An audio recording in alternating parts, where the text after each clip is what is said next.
नमस्कार, तुम्ही ऐकत आहात वेणुध्वनी 90.4 FM KLE कनसू. आजच्या या विशेष कार्यक्रमामध्ये मनीषा तुमचं स्वागत करते. आज आहे जागतिक ज्येष्ठ नागरिक अत्याचार जनजागृती दिन आणि या विषयाच्या अनुषंगानं या विषयावरती मार्गदर्शन करण्यासाठी माझ्या स्टुडिओमध्ये आहेत विजय मोरे, जे माजी महापौर आहेत आणि शांताई वृद्धाश्रमाचे कार्याध्यक्ष समाजसेवक आहेत. सर, वेणुध्वनीच्या स्टुडिओमध्ये आपलं स्वागत आहे. नमस्कार, धन्यवाद. आपण वेणुध्वनीच्या माध्यमातून आम्हाला इथं ज्येष्ठ नागरिक दिनाच्या निमित्तानं बोलवला. तर मी प्रथम बेळगाव शहराचा माजी महापौर या नात्याने आणि शांताई वृद्धाश्रमचा कार्याध्यक्ष या नात्याने ज्येष्ठ नागरिक दिनानिमित्त सर्व ज्येष्ठांना नतमस्तक होऊन हार्दिक शुभेच्छा देतो. सर, आजचा हा दिवस आहे विशेष आणि या दिवसाचा उद्देश नेमका काय आहे, की हा दिवस आपण का साजरा करतोय आज? मला तर असं वाटतं की ज्येष्ठ नागरिक दिन हा रोज साजरा केला पाहिजे, कारण ते ज्येष्ठ नागरिक आहेत म्हणून आम्ही हे जग पाहतोय. तर फक्त वर्षापुरती एखादा ज्येष्ठ नागरिक दिन साजरा न करता ज्येष्ठांना रोज आपण ज्येष्ठ नागरिक दिनाच्या पद्धतीनं ज्या पद्धतीनं आपण त्यांना आदर करतो एकाच दिवशी, तर मी तर असं सांगू इच्छितो की दररोज त्यांना आपण आजच्या दिवशी जसं ज्येष्ठ नागरिक दिन साजरा आपण करायला लावलं तसं दररोज ज्येष्ठ नागरिक दिन साजरा करावा असं जनतेला मी आवाहन करतो. नक्कीच ना. तसे आपण बरेचसे दिवस आजकाल आपण साजरे करतोय. म्हणजे नुकतंच आपण वनमहोत्सव सुद्धा साजरा केला, पर्यावरण दिन साजरा केला, असे अनेक दिवस आता आपण सेलिब्रेट करतोय. आणि त्याच्यामध्ये हा खूप महत्त्वाचा वाटतोय, कारण जागतिक ज्येष्ठ नागरिकांबद्दल हा दिवस आहे आणि मेन म्हणजे त्यांच्यावरती जे अत्याचार होतात ते होऊ नये त्याच्यासाठी जनजागृती करण्यासाठी आजचा हा दिवस आपण साजरा करतोय. तर सर, ज्येष्ठ नागरिकांवरती होणारे अत्याचार जे आहेत त्याचे प्रकार नेमके कोणकोणते आहेत, की कोणकोणत्या माध्यमातून त्यांच्यावर अत्याचार होत असतात? ज्येष्ठ नागरिकांच्यावरती अत्याचार तर होतच असतात, कारण कसं असतं, ज्येष्ठ नागरिक म्हटलं की त्यांचा अनुभव एक फार मोठा असतो आणि त्यांना समोर जे काय चाललेलं असतं, जी वाईट गोष्ट चाललेली असते ते सांगायला जातात. त्यावेळेला आत्ताची पिढी काय चाललंय, डिजिटल लाईफमध्ये चाललेलं आहे, तर तुला काय समजतंय, मला काय समजतंय, अशा पद्धतीनं जे वागणूक ज्येष्ठ नागरिकांना देतात तेच फार मोठं अत्याचार आहे. बाकीचे अत्याचार तर भरपूर होतच असतात. जर एखाद्या ज्येष्ठ नागरिकाचं पेन्शन असेल तर त्या पेन्शन असेल तर त्या ज्येष्ठ नागरिकाकडे एक आधारनं बघितलं जातं, कारण दर महिन्याला 27 तारखेपासून ते पेन्शन काढून आणीच तोपर्यंत त्याच्याबरोबर एक चांगलं वागणूक करतात. त्याच्यानंतर पेन्शन आणल्यानंतर परत आणि तो आपल्या घरामध्ये गार्डनचं काम करायचं, खोलीमध्ये बसायचं, मग त्याच्याकडे दुर्लक्ष करायचं. अशा पद्धतीचं भरपूर आमच्या नजरेसमोर आलेले आहेत आणि असे भरपूर उदाहरणं आहेत. म्हणजे ज्येष्ठ नागरिकांच्यावरती अत्याचार नकळत होत असतात. मग एखादा अपार्टमेंटमध्ये ज्येष्ठ नागरिक राहत असेल, मग ते तिथं आता बाकीच्या गोष्टी, वाढदिवस असो, ॲनिव्हर्सरी असो, अशा पद्धतीचे मोठमोठे कार्यक्रम अपार्टमेंटच्या भागामध्ये होत असतात. ज्येष्ठ नागरिकांना आवाज सहन होत नसतो. त्यावेळेला ते ज्येष्ठ नागरिक की बाबा आवाज कमी करा, तुम्ही दंगाडधिंगाणा करू नका, त्यावेळेला त्या ज्येष्ठ नागरिकाला त्याचा अपमान करायचा, मग आणि जरा जोरात हे करायचं, असे बारीक सारीक भरपूर असे अत्याचार न कळत होत असतात. मग ते मोठ्या घरामध्ये असो, छोट्या घरामध्ये असो, मध्यमवर्गीय घरामध्ये असो, अशा ज्येष्ठ नागरिकांना जे अत्याचार व्हायला आहेत, तर मी तर बघितलेलं आहे. गेल्या मी 27 वर्षापासून एक वृद्धाश्रम सांभाळतो, त्यामुळे मला ह्या वृद्धांच्या अडीअडचणी मला फार जवळून मी बघितलेल्या आहे. एक उदाहरण मी तुम्हाला सांगू इच्छितो. टिळकवाडीमधल्या एका भागामध्ये एका घरामध्ये ज्येष्ठ नागरिक एकटी आजी राहत होती आणि त्याची वेडी मुलगी होती. आणि ती वेडी मुलगी असताना ती मुलीला मला फोन करायची आवड होती आणि ती मुलगी मला फोन केली की माझ्याशी ती गप्पा गोष्ट करायची. आणि ज्या वेळेला मला वेळ असायचा त्यावेळेला मी त्याच्याशी गप्पा गोष्ट करायचो. आणि एक दिवस तिनं मला भर उन्हाळ्याच्या दिवसामध्ये एक फोन आला की मोरे साहेब, आमची आई मेली. मग मला ती वेडी असल्यामुळे मी काय तेवढं जास्त लक्ष दिलं नाही. मग नंतर आणि 8 दिवसानंतर परत फोन आला, हे मोरे साहेब, माझी आई मेली आणि तुम्ही अजून आला नाही. मग त्यावेळेला मला डाऊट आला. मग त्या भागामधले एक चव्हाण पाटील, त्यांना मी त्यांच्या घराकडे पाठवून दिलं आणि दुर्गंधी त्या घरामध्ये येत होती आणि जवळपास 8 दिवसामध्ये ती डेड बॉडी कम्प्लीट डिकम्पोज झाली होती. मग त्यावेळेला माझा मित्र बाबूलाल मुजावर, मी, गंगाधर पाटील, अशा पद्धती सगळेजण मिळून जाऊन ते डेड बॉडी, डिकम्पोज झालेली बॉडी बाहेर काढून मग अंतिमक्रिया करायची परिस्थिती असेल. आणि असे कित्येक प्रकार आता सध्याला फार जोरात चालू आहेत. आणि मेट्रोपॉलिटन सिटीमध्ये तर त्या ज्येष्ठ नागरिकांना डस्टबिन हे नाव ठेवलेलं आहे. जर एखाद्या घरामध्ये जर एक मुलगी द्यायची असेल किंवा घ्यायची असेल तर त्यावेळेला तुमच्या घरामध्ये डस्टबिन किती आहेत अशा पद्धतीचं वक्तव्य ज्या वेळेला त्या घरातनं येतंय त्यावेळेला त्या डस्टबिन म्हणजे काय वडीलधारी मंडळी. बापरे. मग अशा पद्धतीच्या घटना व्हायला लागल्यात. अशा पद्धतीच्या घटना होऊ नये अशा पद्धतीने मी जनतेला विनोदणी माध्यमातून विनंती करू इच्छितो. नक्कीच ना. म्हणजे एकंदरीत मानसिक आणि शारीरिक छळ किंवा अत्याचार कळत न कळत घडत आहेत. मग ते इथं आपल्या आसपास असोत किंवा मोठमोठ्या शहरांमध्ये असोत. सर, मग हे अत्याचार टाळण्यासाठी आपण काय करू शकतो? आम्ही तर काम करालोच. मी तरी वृद्धाश्रम सांभाळतो. ज्यांना मुलगा असेल तर आम्ही घेत नाही, ज्यांना पेन्शन असेल अशा लोकांना घेत नाही, आणि ज्यांच्याकडे प्रॉपर्टी असेल अशा लोकांना आम्ही घेत नाही. तर आम्ही सगळे विजय पाटील आणि आम्ही सर्व मिळून एक वृद्धाश्रम गेल्या 27 वर्षापासून चालवा लागलोय. पण वृद्धाश्रम असूच नव्हे अशा पद्धतीची भावना आमची सुद्धा होती. पण ज्या ज्या ठिकाणी आम्ही बघितलं त्यावेळेला ह्या ज्या आमच्या आश्रमामध्ये 40 आजा आजी असतात, अभिमानानं मला सांगायला वाटेल की विनोदणी ऐकत असलेल्यांना एक आजा आजी असेल, पण मला स्वतःला आणि माझ्या सर्व बोर्ड ऑफ डायरेक्टरना 40 आजा आजी आहे. माझ्या एवढा भाग्यवान कोणीच नाही. तर मी असं म्हणजे मीच फार मोठा असं नाही आहे.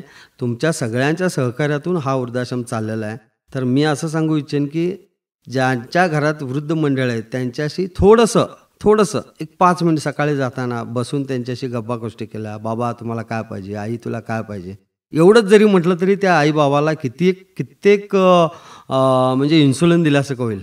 होय ना. हां, आम्ही आता आर्टिफिशियल इन्शुरन्स घेऊन जगायला लागलो आहे. पण अशा पद्धतीचे ज्या घरामध्ये आई वडील असतील, वडीलधारी मंडळी असतील, त्यांच्याबरोबर तुम्ही गप्पा गोष्टी करा आणि जाताना त्यांचे अनुभव घ्या. इम्प्लिमेंट करायचं नाही करायचं ते तुमचा भाग, पण त्यांचा ऐकून तर घ्या. ऐकून ते इम्प्लिमेंट जर केला तर त्या आजाजींच्या चेहऱ्यावरती तर प्रसन्नता असेलच. पण मी असं सांगू इच्छितो की सगळ्यांना की बाबा त्यांचं ऐकून घ्या, इम्प्लिमेंट करा, आणि तो आनंद कुठल्या बाजारामध्ये मिळत नाही, पण तुमच्या घरामध्येच मिळतो आहे. तर ज्येष्ठ नागरिकांना तुम्ही मान सन्मान द्यायला शिकला तर फार आनंद होईल.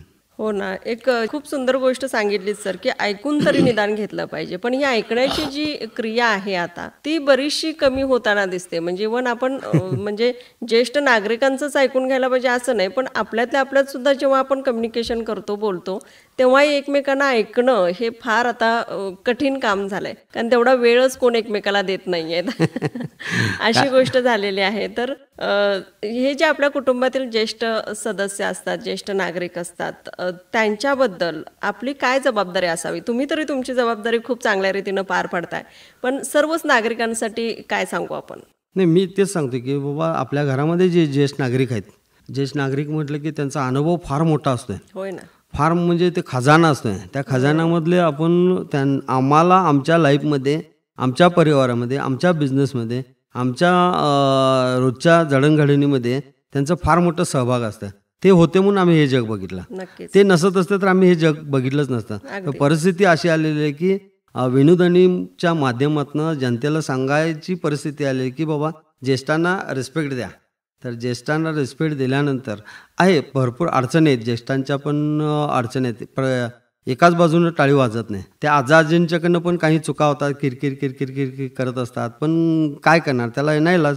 आज ना उद्या आम्ही सुद्धा त्या ज्येष्ठ नागरिकच्या ह्याच्यामध्ये जाऊन बसणार आहे. पण त्यावेळीची मुलं कशी असतील, आताची मुलं तर डिजिटल लाईफमध्ये गेलेले आहेत.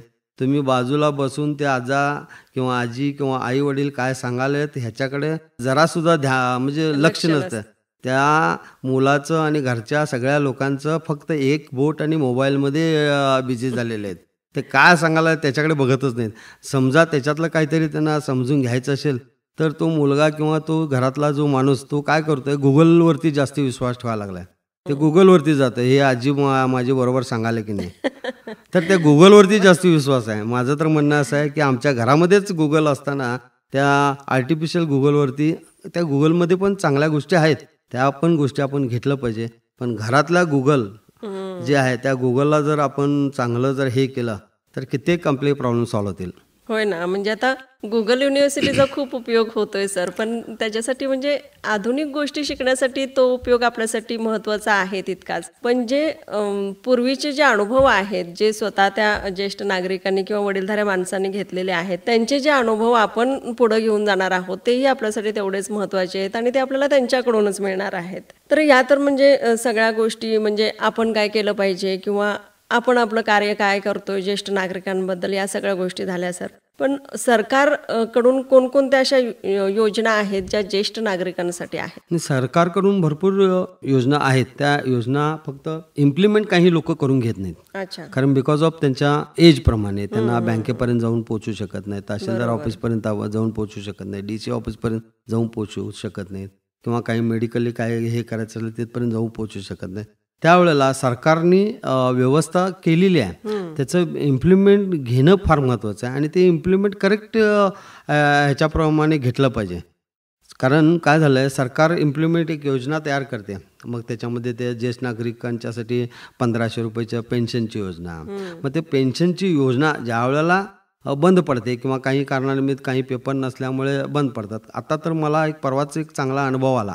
माझ्या स्वतःच्याच आईचं जी रिटायर्ड झाले, त्या रिटायर्ड झाल्यानंतर 7 महिने त्याचं पेन्शन आलं नाही. त्या बँकेची जबाबदारी होती की त्या ज्येष्ठ नागरिकांना सांगितलं पाहिजे की तुम्ही जिवंत आहात म्हणून एक प्रशस्तीपत्र द्यायचं असतं, ते देणं हे 1 महिना 15 दिवस किंवा 2 महिने वाट बघितलं पाहिजे. 3ऱ्या महिन्याला ते बँकच्या लोकांनी त्यांच्या घरापर्यंत गेलं पाहिजे. पण तसं न करता 7 महिन्यानंतर त्यांनी फोन करतात की तुमचं पेन्शन बंद करतो आणि तुम्ही पेपर हाणला संध्याकाळी 5 पर्यंत हाणून दिला नाही तर तुमचं पेन्शन बंद करतो. ठीक आहे, आता आपल्याकडे कार्यकर्ते आहेत, आमची लोक आहेत, सगळं ठीक आहे. पण काही लोक ते बँकेपर्यंत जाऊ पण शकत नाहीत, त्यांना अपंग असतात.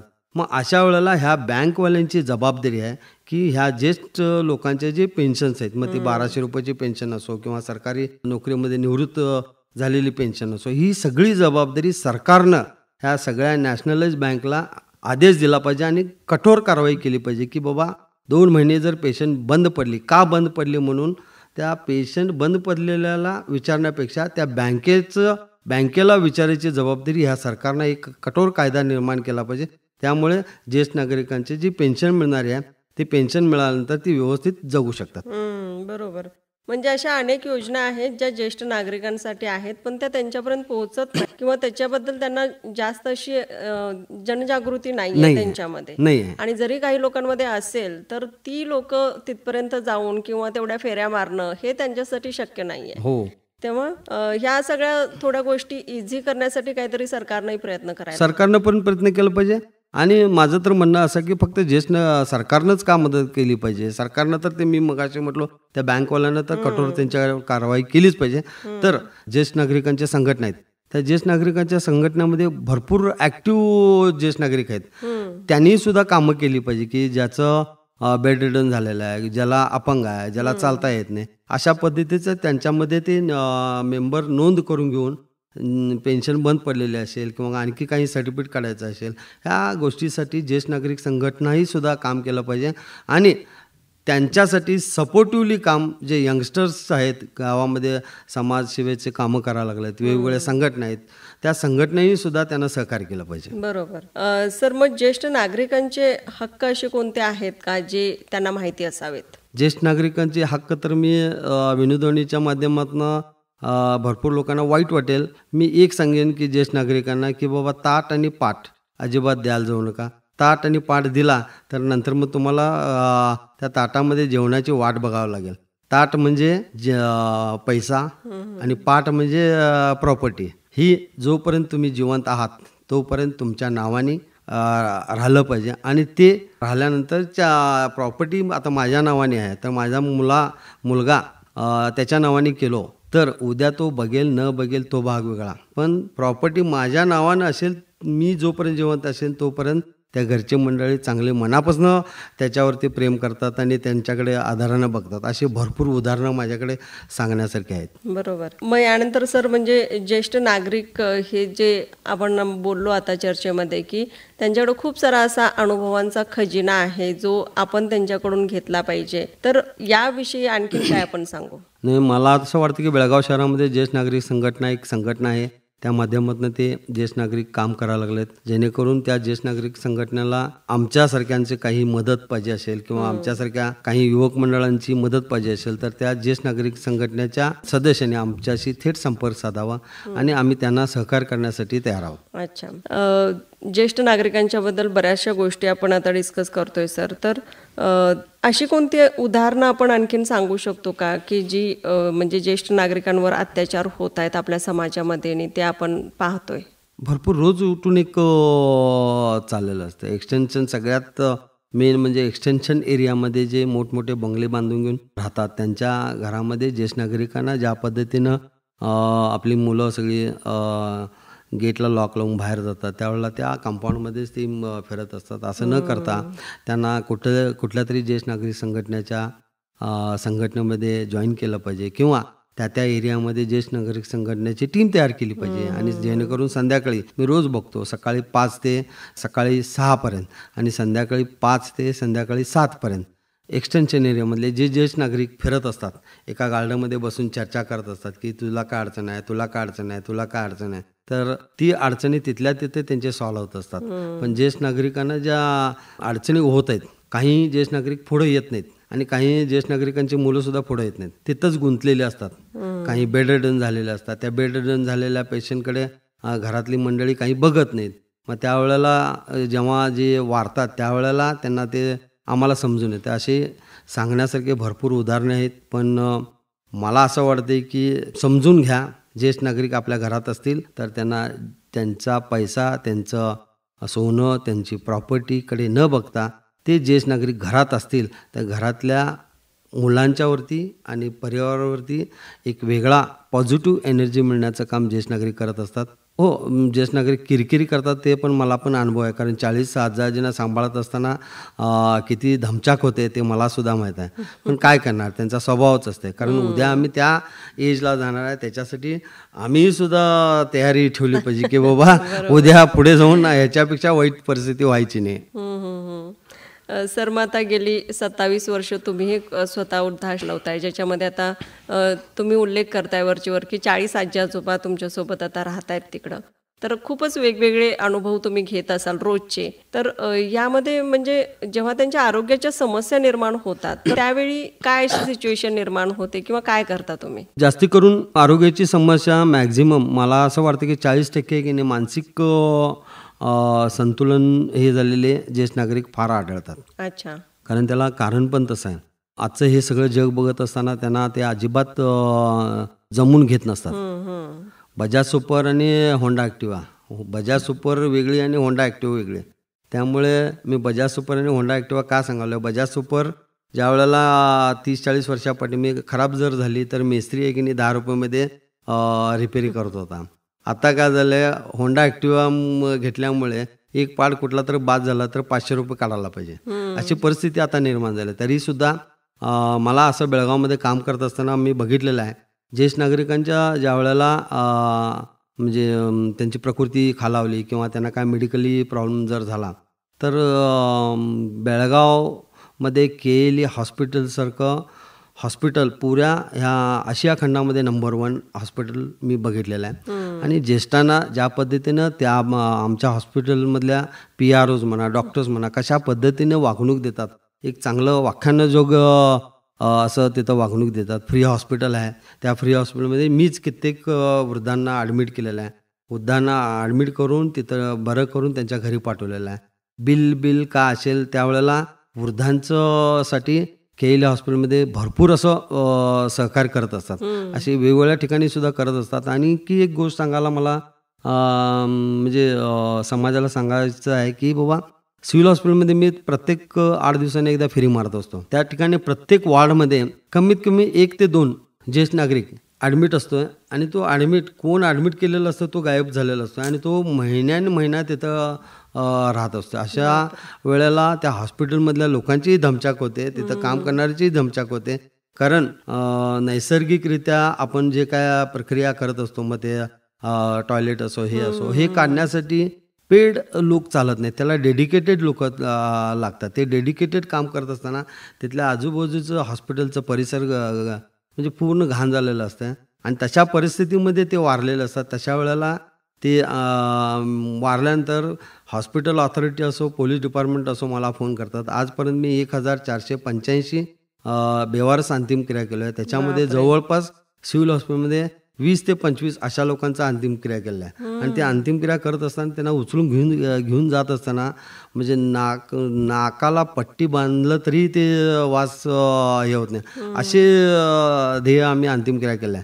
तर मी जनतेला मनापासून विनंती करतो की ज्या पद्धतीने सिव्हिल हॉस्पिटलमध्ये ॲडमिट करून जे पळून जातात आणि पळून गेल्यानंतर त्याची जबाबदारी ती सिव्हिल हॉस्पिटलची लोक बघतात. केईलीमधली सुद्धा तशा प्रकार होत असतात, पण केईलीमध्ये कायदे कडक असल्यामुळे तसे प्रकार फार कमी होतात. पण तरीही सुद्धा त्या कायद्यातनं काही लोक तिथं सोडून जातात. तर जनतेला मी विनंती करू इच्छितो की अशा पद्धतीचं जर कधी काय अडचण आली तर मला फोन करा प्लीज. माझ्याकडनं जे काय शक्य असेल, मग आमच्या केईली हॉस्पिटलच्या माध्यमातून असो, सिव्हिल हॉस्पिटलच्या माध्यमातून असो, आमच्या आश्रमाच्या माध्यमातून असो, बेळगाव शहरामध्ये कित्येक आश्रमाचे काम करायला त्या माध्यमातून त्यांचं रस्त्यावरती त्यांना न टाकता त्यांना कुठंतरी आपण सुविधा करून द्यायची जबाबदारी आम्ही घेतो. वेणूध्वनीच्या माध्यमातून माझा नंबर मला वाटतं बेळगाव शहरातल्या 10 लोकांच्यामध्ये 7 जणांच्याकडे तर नक्कीच असणार. तरीसुद्धा माझा नंबर 9844268687 ह्या नंबरवरती कॉल करा. माझ्याकडून किती शक्य होईल तेवढं मी मदत करायला तयार आहे. नक्कीच. खूप चांगले अनुभव सांगितलात सर. आणि ऐकून वाईटही वाटतं की म्हणजे जन्म दिलेले जे मुलं असतात, ती मुलं अशा आईवडिलांना कुणालाही सोडून जातात, सिव्हिल हॉस्पिटल असेल किंवा इतर ठिकाणी, आणि परत न्यायला सुद्धा येत नाहीत आणि अंत्यक्रिया करायला सुद्धा ते समोर येत नाहीत. म्हणजे खूपच जग बदललंय असं दिसून येत आहे. आणि अशा केसेस तुम्ही हँडल करता सर. थोडंसं शांता वृद्धाश्रम बद्दल जाणून घ्यायला आवडी. ही संस्था म्हणजे गेली 27 वर्ष कार्यरत आहे. तर ह्याच्यामध्ये जर एंट्री घ्यायची असेल तर तुमचं काय प्रोसिजर आहे किंवा कोण याच्यामध्ये येऊ शकतं? आमचं शांता वृद्धाश्रम 1998ला माझे मित्र विजय पाटील, मी नागेश पाटील, स्वर्गीय गजानन पाटील, स्वर्गीय बर्मा पाटील, संतोष ममदापूर, वसंत बालिगा, मोहम्मद कुन्हेभावी अशी एक टीम तयार, आमचं एक युवक मंडळाच्या माध्यमातून आम्ही काम करत होतो. आणि एका वृद्धाश्रमामध्ये आपण दरवर्षी काही ना काही भेट देऊन तिथं काहीतरी देत होतो. त्यावेळेला आम्हाला लक्षात आलं की फक्त एकाच कास्टच्या लोकांना तिथं ठेवण्यात आलं होतं. त्यावेळेला मला वाटतं 1998ला एकच वृद्धाश्रम होतं. विजय पाटलांनी काय म्हटले की बाबा आपण इतकं सोशल काम करत असं करायला लागलं, आमच्याकडे जागा आहे, आमच्या आईच्या नावाने एक वृद्धाश्रम चालू करूया, तू सांभाळतोस काय? मग ठीक आहे म्हटलं, मी सांभाळतो. मग आम्ही 1998ला वृद्धाश्रम चालू केला. आज 27 वर्ष पूर्ण झालं. त्या मधल्या काळामध्ये नागेश चौगुले सरांनी आम्हाला भरपूर सहकार्य केले आणि आज 40 आजी आहेत. आज अभिमानानं मला सांगावंसारखं वाटतंय की बाबा आमच्या शांता वृद्धाश्रमामध्ये दिग्गज लोक येऊन भेट देऊन गेले. त्यामध्ये प्रकाश बाबा आमटे, सिंधुताई सपकाळ असे कित्येक थोर सोशल वर्कर येऊन गेलेत. आणि प्रकाश बाबा आमटेंनी तर सांगितले की मी पूर्ण जग मध्ये आश्रममध्ये फिरलोय, पण शांताईसारखा निसर्गरम्य आश्रम मी बघितला नाही. तीच पोचपावती आम्हाला मिळाली. म्हणून आम्ही सर्व आमची टीम शांता वृद्धाश्रम चालू केलेला आहे. आणि आमच्या शांता वृद्धाश्रमामध्ये ज्याला मुलगा असेल अशांना आम्ही प्रवेश देत नाही. ज्याला मुलगा असेल, तो वेडा असेल, दारू पिऊन पूर्ण स्क्रॅप झालेला असेल, तर त्या बिचारी आई किंवा बाप त्या मुलाला सांभाळण्यामध्ये तिचं आयुष्य जाणार. त्याच्यासाठी असे काही असतील तर त्यांना आम्ही प्रवेश देतो. आणि सरकारी नोकरीमध्ये निवृत्त झालेले असते तर त्यांना घेत नाही. आणि बेड रिटर्नना घेत नाही. बेड रिटर्नना का घेत नाही त्याचं पण कारण आहे. तुम्ही म्हणाल की वृद्धाश्रम आहे, तुम्ही घ्यायलाच पाहिजे. नाही, आम्ही जे वृद्धाश्रमामध्ये एक घरचं वातावरण ठेवलेलं आहे. ज्याला भाकरी करता येते, ज्याला शेण सारवता येते, ज्याला भाजी निवडता येते, जे काय काम असेल घरामध्ये आपण कशा पद्धतीने काम करतो तशा पद्धतीने सगळी काम करून तिथं वृद्धाश्रमामध्ये 70% इनमेट्सच काम करतात आणि 30% जे आमचे जे सेवेकरी मंडळ आहे ते काम करतात. आणि पैसा प्रॉपर्टी असले तर आम्ही घेत नाही. आणि ज्याच्याकडे थोडंफार काय जे काय पैसे असतील ते पैसे त्यांच्या नावाने डिपॉझिट होतो आणि त्यांच्या पश्चात मग शांता वृद्धाश्रमला मिळतात. पण हे करत असताना आम्ही सरकारकडनं कोणतंही मानधन घेत नाही आणि त्या वृद्धांच्याकडनंही काही घेत नाही. जे काय असेल आम्हाला पूर्ण सहकार्य जनतेने दिलेलं आहे. आणि सगळ्यात महत्त्वाचं, आमच्या आश्रमामधल्या आजींची प्रकृती नीट नाटकं आणि ठीक आणि एकदम ॲक्टिव्ह ठेवण्यामध्ये सगळ्यात मोठं श्रेय जर कोणाला जात असेल तर केईली हॉस्पिटल, फिजिओथेरपी आणि डेंटल कॉलेज पूर्ण. कारण मी NSSच्या माध्यमातून थोडं वर्ष काम इथं केलेलं आहे. त्या माध्यमातून आमच्या केईली हॉस्पिटलचं फार मोठं सहकार्य आम्हाला मिळत असते. मग ते पेशंट ॲडमिट करण्यापेक्षा पेशंटना काय मेडिसिन पाहिजे असेल हे सगळं डॉक्टर प्रभाकर कोरे हे माझे मार्गदर्शक आहेत. आणि आमच्या सामाजिक कामामध्ये त्यांचा फार मोठा सहभाग मला सपोर्ट मिळत असते. त्यांनी सांगितले की विजया, ते मला बोलताना विजया म्हणतात, विजयाच्या आश्रममध्ये जे काय आजा आजी असतील त्यांना काही अडचण आली तर ते मोफत करून द्यायची जबाबदारी डॉक्टर प्रभाकर कोरे सरांनी घेतली. त्याबद्दल मी शांता वृद्धाश्रमचा कार्याध्यक्षानं त्यांनी सर्व संचालक मंडळाच्या वतीने केईली हॉस्पिटलचं मनापासून आभार व्यक्त करणं, कारण आभार व्यक्त केलं आणि तिथं संपेल असंच आमचे संबंध. केईली हॉस्पिटलमध्ये ज्या गरीब रुग्णांच्यासाठी जे काय मदत किंवा तिथं जे काय काम चाललेलं आहे त्याच्यामध्ये खारीचा वाटा म्हणून मी केईली हॉस्पिटललाही सुद्धा काम करतोय. आणि आमच्या शांताईमध्ये आज 27 वर्षामध्ये जवळपास 260 आजा आजी ह्याचे बेनिफिशरी घेतलेले आहेत. आणि एक निसर्गरम्य वातावरण आहे. मी वेणुध्वनीच्या माध्यमातून सगळ्यांना विनंती करू इच्छितो, आमच्या शांताईला एकदा भेट द्या. देणगी देण्यासाठी नाही, तुमचं फक्त पाठबळ आणि सहकार्य, ह्या तुमच्या सगळ्यांच्या पाठबळामुळे आज शांताई वृद्धाश्रम 4 राज्यामध्ये नंबर 1 चं प्रशस्तीपत्र आम्हाला मिळालेलं आहे. वेणुध्वनी तर दरवेळेला आम्हाला आमच्या शांताईमधले प्रत्येक कार्यक्रम सगळे जनतेपर्यंत पोहोचवायचं काम तुम्ही करत आहात. नक्कीच सर. आणि असंच आमचं ही काम चालू असणार आहे शांताई सोबत, कारण तिथलं फिलिंगच वेगळं आहे. कारण ती जागा म्हणा किंवा तो अनुभव, त्यांच्यासोबत जो काही वेळ आम्ही घालवला असेल तर ते सगळा अनुभव आमच्यासाठी खूप अविस्मरणीय आहे आणि खूपच आनंदाचे क्षण होते ते.